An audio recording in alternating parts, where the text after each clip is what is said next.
बच्चों, हमने last class में type of pollination and pollination सारा फिनिश कर दिया है, बट यहाँ पे एक topic type of pollination on the basis of rewards एक रहता है, जिसको हम आज शुरू कर रहे हैं। Type of pollination on the basis of rewards मतलब बेनिफिट। इसमें फर्स्ट है food providing flowers. Food providing flowers, इसका एग्जांपल है बेटा सैल्विया एंड बीज। मीन्स सैल्विया को भी बेनिफिट है और बीज को भी बेनिफिट है। इसको बेनिफिट ये है बेटा कि इसका पॉलिनेशन हो जाता है, और इसको बेनिफिट ये है कि इसको फूड मिल जाता है। हमिंग बर्ड्स एंड बिग्नोनिया, इन दोनों को बेनिफिट है। बिग्नोनिया को भी बेनिफिट है और बर्ड को भी बेनिफिट है। तो फूड प्रोवाइडिंग फ्लावर्स। इसी तरह से सनबर्ड्स एंड स्ट्रेलटीजिया, इन दोनों को बेनिफिट है। Now next one is sex providing flowers. एक इंसेक्ट होता है कोल्पा वैस। कोल्पा वैस बेटा, इसका जो मेल इंसेक्ट होता है उसी के जैसा, मेल इंसेक्ट के जैसा और फीमेल इंसेक्ट के जैसा ये जो फ्लावर है ओफ्रिया का, वैसा ही अपने आप को शेप में वो एडॉप्ट कर लेता है। तो मेल कोल्पा को ये लगता है बेटा कि जो फ्लावर है वो फ्लावर नहीं बल्कि फीमेल इंसेक्ट है, तो उस फ्लावर के तरफ ये कोल्पा वैस अट्रैक्ट होता है और पॉलिनेशन हो जाता है। तो सेक्स प्रोवाइडिंग फ्लावर्स, इसको हम इकोलॉजी में भी अच्छी तरह से फिर से पढ़ने वाले हैं। लास्ट है बेटा nursery providing flowers. Nursery providing flowers में यक्का एंड यक्का मोथ है, इन दोनों को बेनिफिट है। उसी तरह से फिग और वेप्स, इन दोनों को बेनिफिट है। तो ये type of pollination on the basis of rewards में बहुत ज्यादा नहीं है, 3 पॉइंट है जो आपको याद रखना है। इसका इकोलॉजी में ये फिर से रिपीट होगा इसमें, ठीक बात है। नाउ एक और हम लोगों ने जो टाइप ऑफ पॉलिनेशन में जूफिली में हम लोगों ने जो किया था, उसमें एक और आ जाता है बेटा मलैकोफिली।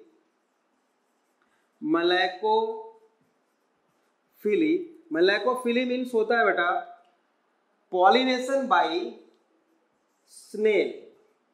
पॉलिनेशन बाय स्नेल, इसका एग्जांपल है बेटा एरिसेल्मा। ये प्लांट का नाम है, बेटा एरिसेल्मा। और इसमें पॉलिनेशन जो होता है वो स्नेल के थ्रू होता है। बहुत आसान है मैलेकोफिली, इसको जूफिली में आप ऐड कर लेना, ठीक बात है। अब नेक्स्ट टॉपिक है मेरा बेटा pollen pistil interaction.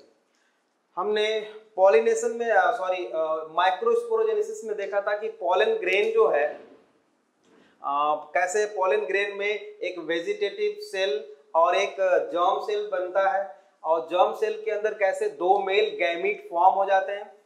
Most of the angiospermic plants में 2 सेल्ड स्टेज में पॉलन ग्रेन रिलीज हो जाता है फ्रॉम एंथर, बट 40% प्लांट्स में ऐसा होता है कि वो 3 सेल तो नहीं, 3 न्यूक्लियस स्टेज में, मतलब कि जो सेकेंड माइटोसिस है वो कंप्लीट हो जाती है before dehiscence of pollen grains. तो हमारा नेक्स्ट टॉपिक है बेटा पॉलन पिस्टिल इंटरेक्शन।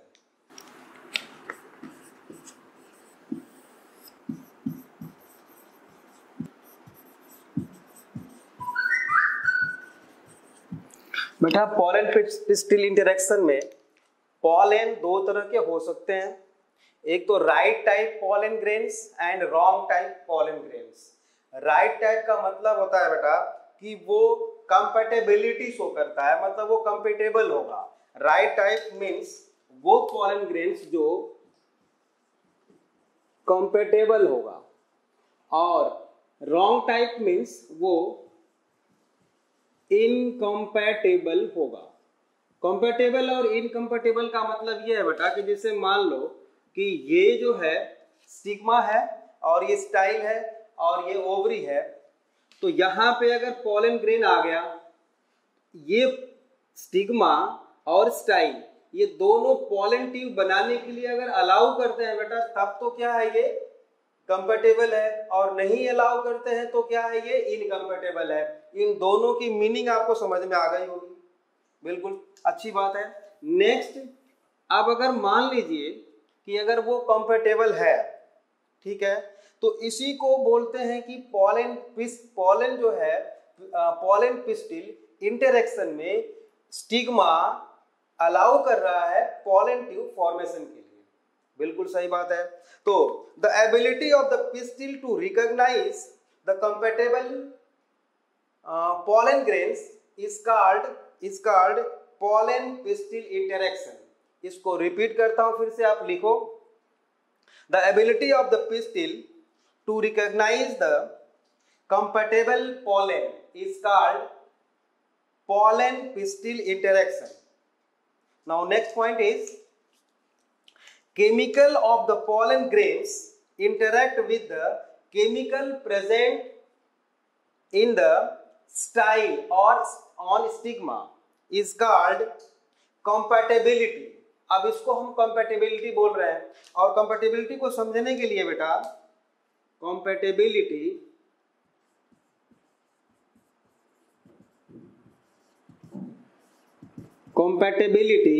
को समझने के लिए हम यहाँ पे एग्जांपल लेते हैं। मान लीजिए ये कोई स्टिग्मा है और ये स्टाइल है और ये ओवरी है, ये स्टिग्मा, ये स्टाइल है बेटा, और ये है ओवरी, ठीक बात है। अब यहाँ पे कोई पॉलन ग्रेन आया, ये पॉलन ग्रेन है, ये पॉलन ग्रेन है, ठीक बात है। और ये पॉलन ग्रेन बेटा यहां से रिलीज करने वाला है एक केमिकल रिलीज करेगा, and chemical also released by style, मतलब यहां पे केमिकल्स बहुत सारे रिलीज किए जाएंगे स्टाइल के द्वारा। यहाँ पे स्टाइल जो है केमिकल जो रिलीज कर रहा है वो यहाँ पे है, और पॉलन ग्रेन जो केमिकल रिलीज कर रहा है वो यहाँ पे है। अब ये दोनों केमिकल बेटा आपस में इंटरेक्ट करेंगे, ये दोनों आपस में इंटरेक्ट करेंगे। अगर इसको सुटेबल लगा तो पॉलन ट्यूब बनेगी, नहीं लगा तो नहीं बनेगी। तो इसी को हम बोलते हैं बेटा इंटरेक्शन, ठीक बात है। अब ये जो इंटरेक्शन है या कंपैटिबिलिटी है, ये कौन शो करता है? Only in जेनोगैमी। जेनोगैमी आपको पता है, क्रॉस पॉलिनेशन, जेनोगैमी क्रॉस पॉलिनेशन हम लोग पढ़ चुके हैं।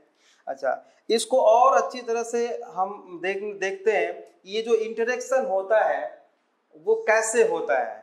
ये जो हमने ऐसे बस सिर्फ केमिकल बोल दिया, तो सिर्फ केमिकल बोलने से काम नहीं चलेगा। आपको पता होना चाहिए कि ये जो केमिकल पॉलन ग्रेन रिलीज करेगा वो केमिकल आएगा कहाँ से और बनाएगा कौन? तो पॉलन ग्रेन ही बनाएगा। स्टाइल जो है केमिकल जो रिलीज करेगा वो स्टाइल ही बनाएगा। तो केमिकल बनाने का मतलब सीधा सीधा है बेटा कि वो स्पेसिफिक टाइप ऑफ प्रोटीन दोनों बनाते हैं।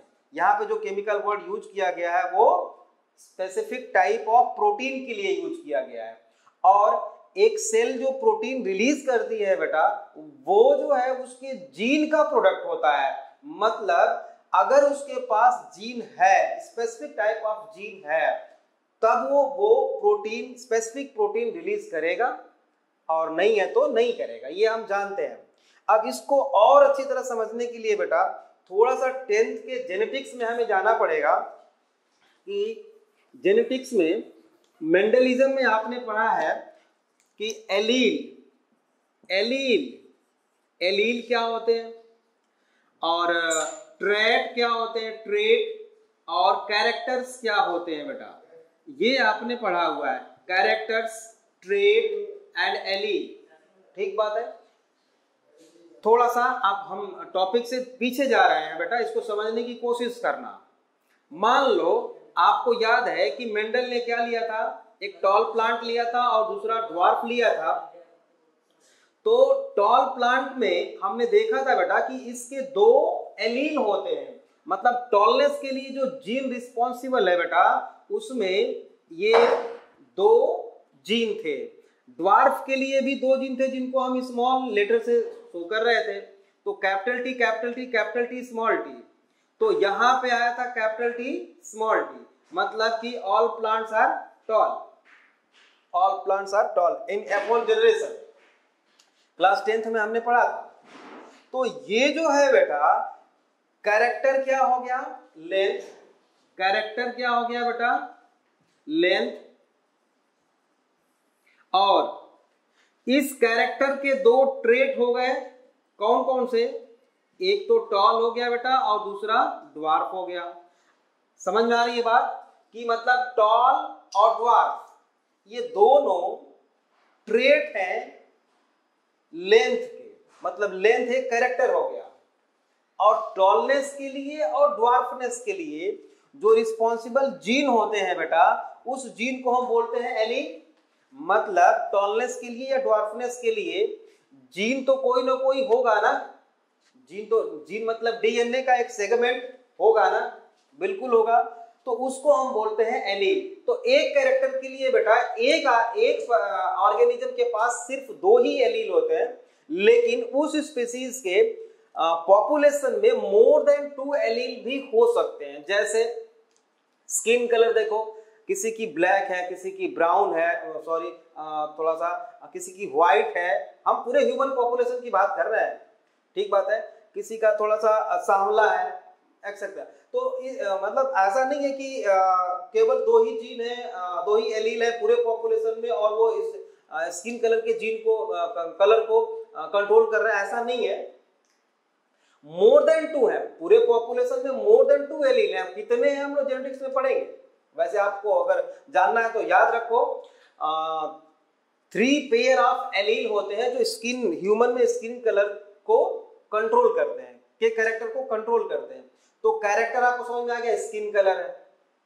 ट्रेट बहुत सारे हैं, गोरा काला सांवला पता नहीं कितने हैं, ट्रेट हो गया ये। और एलील उसका जीन जो न्यूक्लियस के अंदर है बेटा, डीएनए का एक सेगमेंट है, ठीक बात है।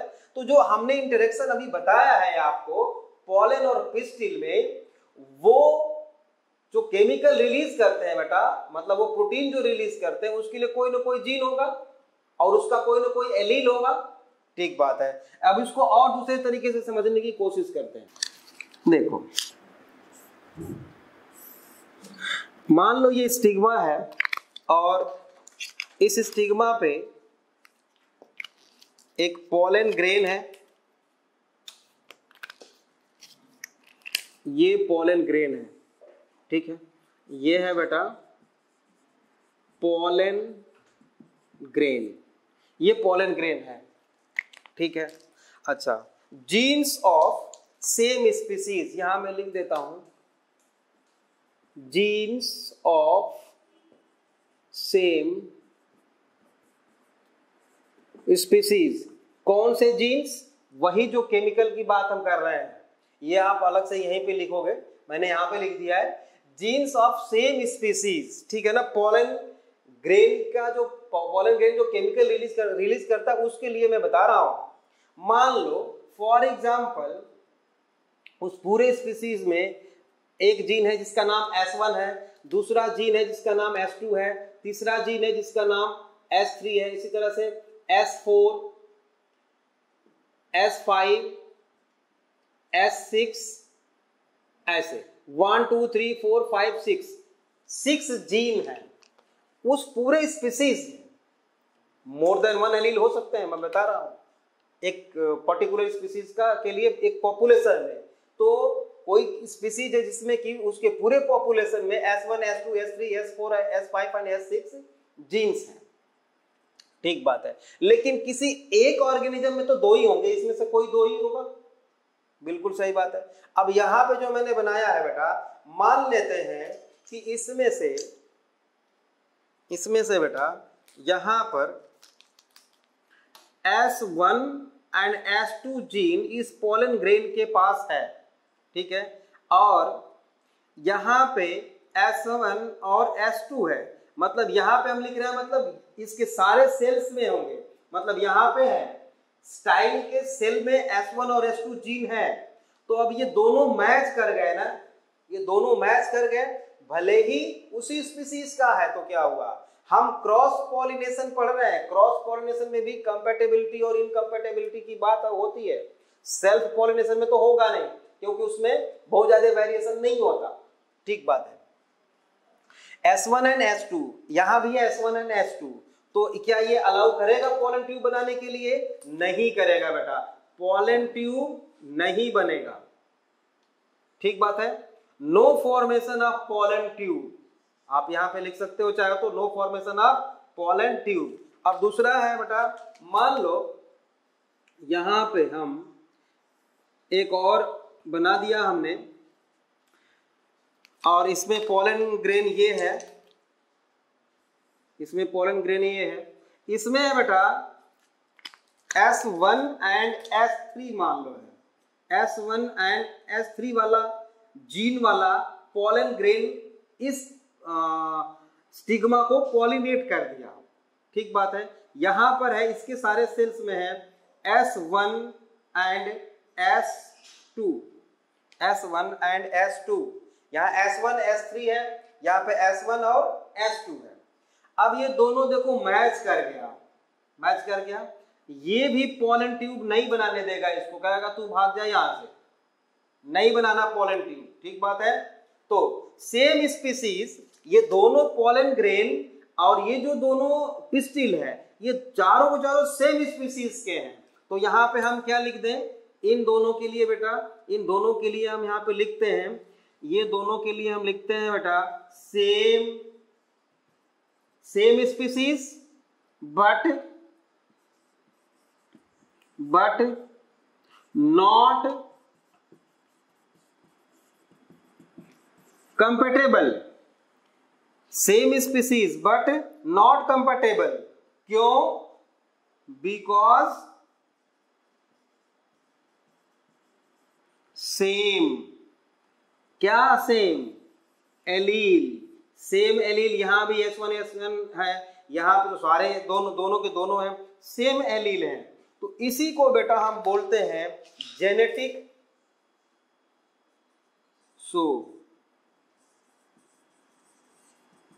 जेनेटिक इनकम्पैटिबिलिटी, जेनेटिक इनकम्पैटिबिलिटी, बात समझ में आ गई? Genetic incompatibility. आप ये मत सोचना कि ये अलग स्पीसीज है और ये पॉलन ग्रेन दूसरे स्पीसीज के हैं, ऐसा बात नहीं है, सेम स्पीसीज के हैं, ये पॉलन ग्रेन सेम स्पीसीज के हैं, बट इनका एलील जो है सेम नहीं है, इसलिए ये वाला जो पिस्टिल है वो इनको पॉलन ट्यूब नहीं बनाने दे रहा है, क्योंकि वो ये दोनों क्रॉस पॉलिनेशन को प्रमोट कर रहे हैं। तो आपने एक ये भी लिखा है क्रॉस पॉलिनेशन में कि सेल्फ इनकम्पैटिबिलिटी, तो इसी को हम सेल्फ इनकम्पैटिबिलिटी बोलते हैं, मतलब पॉलन ग्रेन सेम स्पीसीज के होते हुए भी स्टिग्मा पॉलन ट्यूब बनाने के लिए परमिशन नहीं दे रहा है, इसी को हम बोलते हैं सेल्फ इनकम्पैटिबिलिटी। तो इस जेनेटिक इनकम्पैटिबिलिटी के आगे ब्रैकेट में आप लिख सकते हो self incompatibility, self incompatibility, self incompatibility. बात समझ में आ गई होगी? बिल्कुल सही बात है। अब हम एक और केस देखते हैं, मान लो बेटा ये कोई पिस्टिल है, ठीक है, और ये है बेटा पॉलन ग्रेन, ये पॉलन ग्रेन है। अब इसमें जो जीन है, एलील है, जो यहां पर क्या लिख दूं बताओ? यहां पर मैं लिख देता हूं S2 और यहां पे S3, ठीक बात है। यहां पे लिख देता हूं S4 और यहां पे लिख देता हूं S5। अब देखो, आप बताओ ये पॉलन ट्यूब यहां पे बनाएगा, ये भी सेम स्पीसीज का है, ये भी सेम स्पीसीज का है, लेकिन एलील डिफरेंट है, यहाँ पे एलील डिफरेंट है, इसलिए ये पॉलन ट्यूब बनाने के लिए परमिशन दे देगा, मतलब यहाँ पे पॉलन ट्यूब बन जाएगा। तो यहाँ पे लिख दूं मैं फॉर्मेशन ऑफ पॉलन ट्यूब, ठीक है। इसी को हम बोलते हैं बेटा कॉम्पैटिबिलिटी। कॉम्पैटिबिलिटी मतलब कंफर्टेबल है, ये बना सकता है। ध्यान रहे बेटा, इस टोटल सारा बताने का मेरा मतलब यही था बेटा कि क्रॉस पॉलिनेशन में आप जानते हो कि पॉलन ग्रेन डिफरेंट होना चाहिए, मतलब ज्यादा वेरिएशन आता है, आप जानते हो। तो देखो ये जो पिस्टिल है, मतलब जिस फ्लावर में है, उसी जिस स्पीसीज का है, उसी स्पीसीज के पॉलन ग्रेन्स ये भी थे और ये भी थे, लेकिन ये पॉलन ट्यूब इसलिए नहीं बना सके बेटा क्योंकि इसमें एलील से सेम थे, मतलब यहाँ पे डिफरेंट केमिकल, यहाँ पे डिफरेंट केमिकल, तो ये पॉलन ट्यूब बनाने नहीं देगा। इसी को हम बोलते हैं सेल्फ इनकम्पैटिबिलिटी। और यहाँ पे सेम स्पीसीज का होने के बावजूद भी इसने पॉलन ट्यूब इसलिए बनाने दिया क्योंकि इस पॉलन ग्रेन के पास क्या था, दूसरा था, वो एलील था ही नहीं जो इसके पास है, ठीक बात है, इसलिए ये पॉलन ट्यूब बनाने दिया। तो इसी को बोलते हैं कंपैटिबिलिटी। और टोटल फेनोमेना को हम बोलते हैं बेटा पॉलन पिस्टिल इंटरेक्शन। मुझे लगता है आपको समझ में आ गया होगा पॉलन पिस्टिल इंटरेक्शन। बेटा एक लास्ट में पॉलिनेशन में हमने देखा था आर्टिफिशियल हाइब्रिडाइजेशन। तो आर्टिफिशियल हाइब्रिडाइजेशन, आर्टिफिशियल हाइब्रिडाइजेशन में हम जानते हैं बेटा कि एक स्टिग्मा पे पॉलिनेशन कराने के लिए हमें क्या करना पड़ेगा, किसी दूसरे एंथर का पॉलन ग्रेन लाना पड़ेगा। तो डिजायर्ड मतलब हम जो चाहते हैं उसी पॉलन ग्रेन से पर्टिकुलर स्टिग्मा को पॉलिनेट करा दें, तो इसके लिए हमें after pollination and before pollination stigma को कवर अप करना पड़ेगा। तो उसको हम बोलते हैं बैगिंग। और रिमूवल ऑफ एंथर को हम बोलते हैं इमस्कुलेशन। फर्स्ट चैप्टर में आपने पढ़ा होगा, यहाँ तो सिर्फ मैं बता रहा हूं थोड़ा सा, इमस्कुलेशन।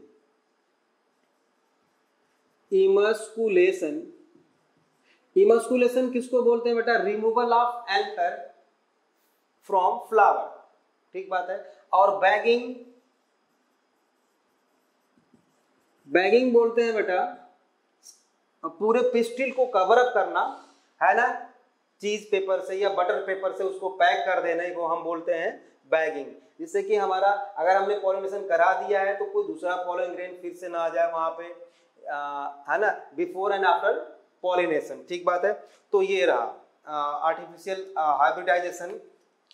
अब आता है बेटा, अब मान लीजिए यहाँ पर ये स्टिग्मा है और ये स्टाइल है और ये ओवरी है, यहाँ पे पॉलन ग्रेन आ गया, ठीक है।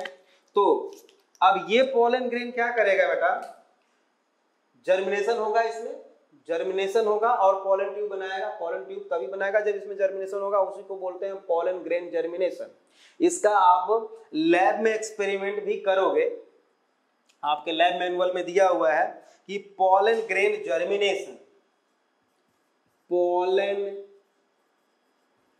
ग्रेन जर्मिनेशन कैसे कराते हैं। मान लो अगर लैब में आपको कराना है तो क्या करेंगे आप, पहले तो पी या चिक पी या बालसम किसी का भी आप क्या लेंगे, पॉलन ग्रेन ले लेंगे और उसको एक पेटी डिश में रख के क्या करोगे आप, पॉलन प्लस शुगर सोल्यूशन, और ये शुगर सोल्यूशन 10% होना चाहिए, 10%, है ना। तो अगर पॉलन ग्रेन में शुगर सोल्यूशन मिला के हम रख दें बेटा, after 20 to 30 minutes, after 20 to 30 minutes बेटा पॉलन ट्यूब बन जाएगी, पॉलन ट्यूब बन जाएगी। तो पॉलन ग्रेन जर्मिनेशन को हम लैब में देख सकते हैं, ये बहुत सिंपल है बेटा, है ना, समझ में आ गया होगा।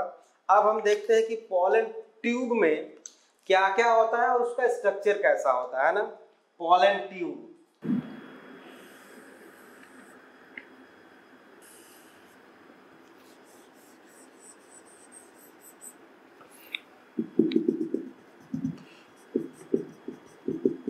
आपको पता है कि पोलन ट्यूब में बाहर बाहर एक्साइन होती है, एक्साइन होती है, उसके अंदर इंटाइन है बेटा। तो ये जो पोलन ट्यूब जर्मिनेशन है, पोलन ट्यूब स्टिग्मा पे आया, स्टिग्मा पे आया, उसने क्या किया, वाटर एब्जॉर्ब किया, water absorb, water plus nutrients, उसके बाद ये पोलन ग्रेन जर्मिनेशन हुआ, मतलब पोलन ट्यूब इसने बनाया स्टाइल के तरफ, ओव्यूल के तरफ। ठीक बात है, वेरी सिंपल। अब इस पोलन ट्यूब में होता क्या क्या है ये हम देखने वाले हैं। एक्चुअल में बेटा ये जो इलॉन्गेशन है वो एक्साइन की इलॉन्गेशन है, ये एक्साइन की इलॉन्गेशन है, और इसमें जो साइटोप्लाज्म होगा, साइटोप्लाज्म जो होगा इसको हम बोलते हैं रेड। ये यहाँ पे वैक्यूल्स भी होंगे, ये वैक्यूल्स हैं, ये वैक्यूल्स हैं, और ये जो रेड कलर से हमने बना रखा है बेटा, ये जो रेड कलर से बना रखा है इसको बोलते हैं हम कैलोज। कैलोज नाम आपको याद होगा, कैलोज प्लग, कैलोज प्लग्स। ठीक बात है। और ये है साइटोप्लाज्मिक सीथ, साइटोप्लाज्मिक सीथ, ये साइटोप्लाज्मिक सीथ है। ठीक है। और इसी साइटोप्लाज्मिक सीथ में बेटा ये टू मेल गैमीट्स हैं, 1 and 2, 2 male gametes cytoplasmic sheath में। ठीक बात है। ये वैक्यूल्स हैं। ठीक है। कैलोज प्लग जो इधर उधर मटेरियल्स को नहीं आने जाने देता। ठीक बात है। और यहां पर बेटा बिल्कुल टिप पर पोलन ग्रेन, पोलन ट्यूब के बिल्कुल टिप पर क्या है, tube nucleus, tube nucleus, tube nucleus वही वेजिटेटिव न्यूक्लियस को हम यहाँ पे ट्यूब न्यूक्लियस बोलते हैं। और इसके चारों तरफ बेटा यहाँ पर जो साइटोप्लाज्म होता है ये थोड़ा डेंस होता है, तो इसको हम लिख दें यहाँ पे डेंस साइटोप्लाज्म। तो ये डेंस साइटोप्लाज्म हो गया। और ये क्या हो गया, ट्यूब न्यूक्लियस। इसके पीछे 2 मेल गैमीट है, ऐसे ही बढ़ता चला जाएगा बेटा। और आगे आगे ट्यूब न्यूक्लियस, पीछे पीछे 2 मेल गैमीट ट्रेवल करने वाले हैं।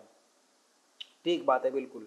इसी स्ट्रक्चर को बेटा हम बोलते हैं, इसी स्ट्रक्चर को बोलते हैं मैच्योर। ये मैच्योर क्या है, मेल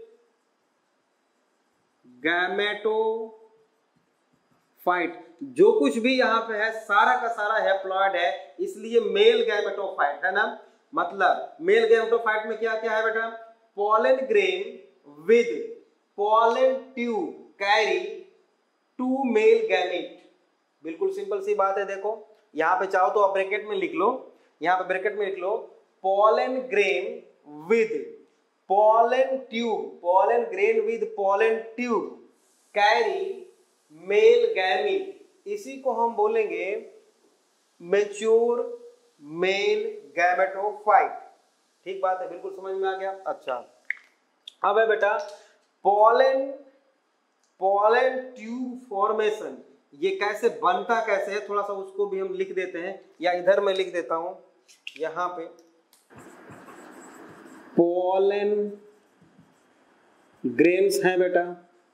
पोलन ग्रेन क्या करेंगे, स्टिग्मा पे जब आएंगे तो उस स्टिग्मा पे आने के बाद क्या करेंगे, एब्जॉर्ब करेंगे ना water, absorb water plus nutrients. Nutrients क्यों भाई, इलोंगेट करना है ना पोलन ट्यूब को, तो न्यूट्रिएंट्स तो चाहिए उसके लिए। तो pollen grains after pollination absorb water plus nutrients, है ना।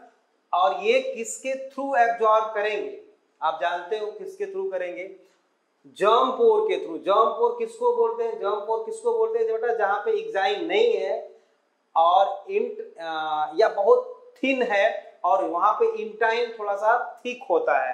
मतलब जर्म पोर याद आ रहा है या नहीं याद आ रहा है आपको, ये है पोलन ग्रेन और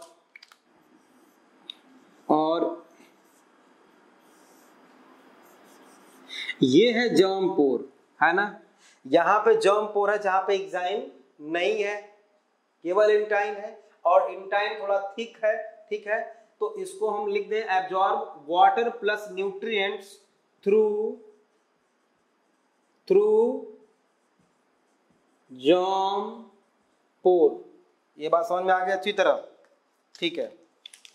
अब जब ये पोलन ग्रेन आया स्टिग्मा पे, इसने वाटर प्लस न्यूट्रिएंट्स यहां से एब्जॉर्ब कर लिया, उसके बाद क्या करेगा, ये थोड़ा सा स्वेल होगा, इनलार्ज होगा। कौन, जर्म सेल या वेजिटेटिव सेल्स, वेजिटेटिव सेल्स, ठीक है। तो इसको हम लिखते हैं vegetative cell, after that vegetative cell जो हैप्लॉइड न्यूक्लियस को लिए हुए है, हैप्लॉइड न्यूक्लियस को, है ना, swell and secrete pectinase।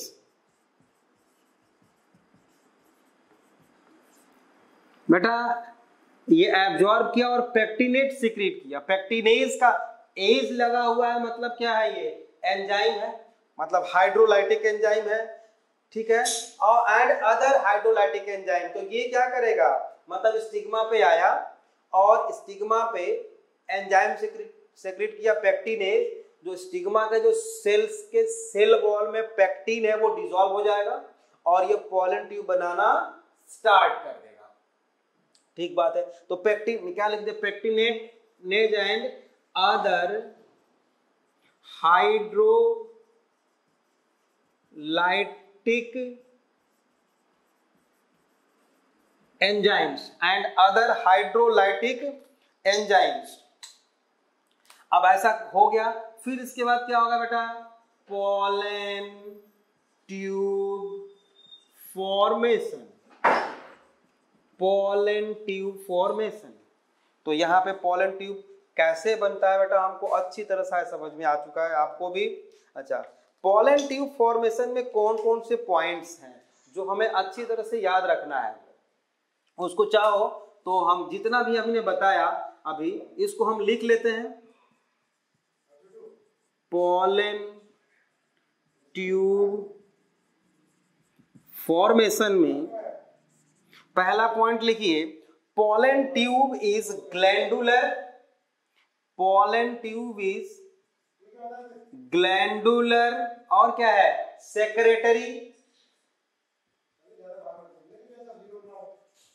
Secretary और क्या है, एब्जॉर्प्टिव, क्योंकि एब्जॉर्ब भी तो किया उसने, एंड एब्जॉर्प्टिव, ठीक है। तो पहला पॉइंट हमने लिख दिया, पोलन ग्रेन फॉर्मेशन में क्या होगा, पोलन ग्रेन जो होता है बेटा वो क्या होता है, ग्लैंडुलर, सेक्रेटरी, ये सेक्रेट भी तो कर रहा है, एंड एब्जॉर्प्टिव, ठीक बात है। अच्छा, ग्रोथ, नेक्स्ट पॉइंट लिखिए, ग्रोथ जोन एट टिप, देख रहे हो, ग्रोथ जोन एट टिप लिखो, मैं बोल रहा हूं, growth zone at tip with dense cytoplasm, with dense cytoplasm, rich in vesicles, rich in vesicles। Next point, nuclear zone containing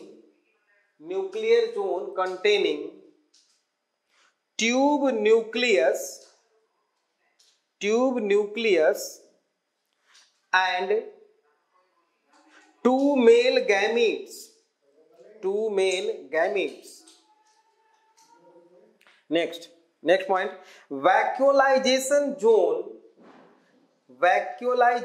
zone rich in, देखो vacuoles है, यहाँ पे वैक्यूल्स हैं, vacuolization zone rich in vacuolated cytoplasm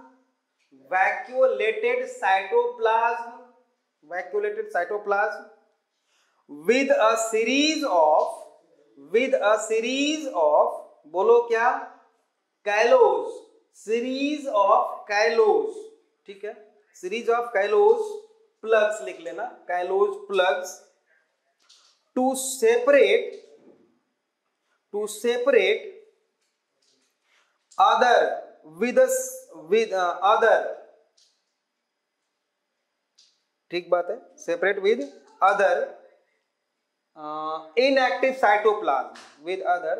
inactive cytoplasm। एक चीज और लिख लो, pollen tube also secrete some hormones,